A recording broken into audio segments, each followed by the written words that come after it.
Ashamaa harka fuunee akkam jirtu jaalatamtoota hordoftoota chaanelii kana. Kun Odaa Onlaayiniidha. Odaa Onlaayiniin har'allee barnoota bareedaa isinii qabatee dhufeera.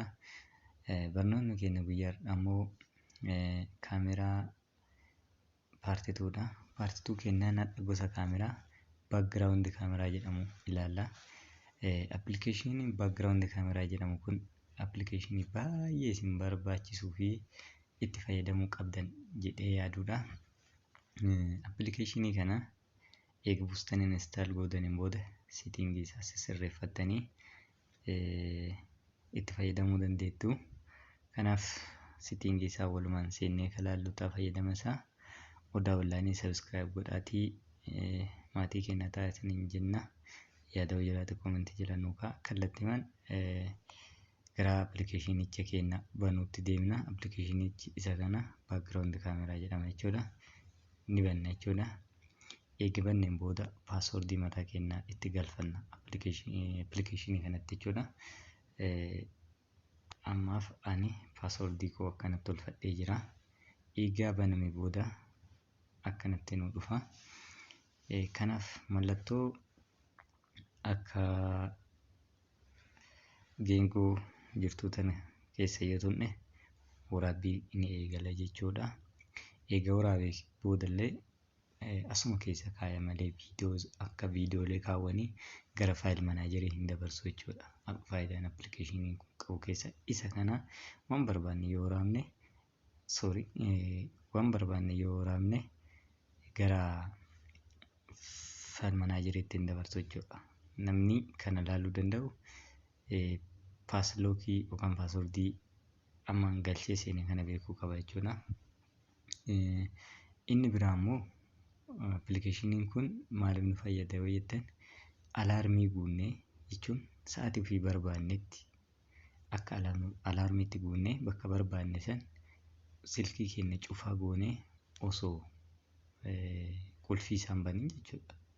Qulfirraa osoo hin banin waraabuu dandeenya waan barbaanne. Isa kana waan gaariif akka itti fayyadamtan isin gorsaa jechuudha. Fakkeenyaaf nama tokko bira deemee icciitii isaa waraabuu barbaada taanaan alaarmii kee sirreeffadhee san booda sa'aatii jedhamutti nama san bira dhaqee dhimma kana yoo haasofsiise icciitii kana silkii kiyyaan waraabuu danda'a jechuudha. Bakka kana jechaadha. Bakka xiyyaan agarsiise kana bakkeen alaarmii jechuudha. As dhuftanii tap to set time for automatically recorded dha. Previous size isaa sirreessitu, taayimii itti waraabamuu qabu, guyyaa itti waraabamuu qabu, duration jechuun hanga waraabamu limitiidha. Use camera back immoo frontiidhaan waraabamuu akka dandeettu kana ni sirreeffatta jechuudha. Ammallee jechaadha appilikeeshinii kana seetingii seennee waan baay'ee sirreessuu dandeenya jechuudha. Viidiyoo kaameraa akka jedhu kanatti maal gochuu dandeenya seetu kallattii duubammoo garanaan akka waraabu, saayizii isaa garamiin akka waraabu, dureeshiniin unlimitedidha. Paaziin bakka inni nu kaa'udha. Akkasumas waan biroo paaswordii keenya jijjiiruu barbaanne bakka kana jechuudha.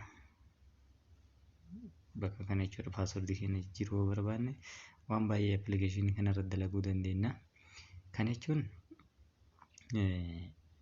waan baay'eef jechuudha. Appilikeeshinii fakkeenyaaf nama wayii icciitii isaa baasuu barbaadde eega cufteen booda isa kana dhaxxee jala yoo qabde alaarmii keessaa kee guuttee jechuun silkii kee cuftee loggootee isa bira qucci gootee kee ta'u kana akka qabattee haasofsiista ni waraabda jechuudha. Suuraa fi sagalee isaas qucci godhee isinii waraaba.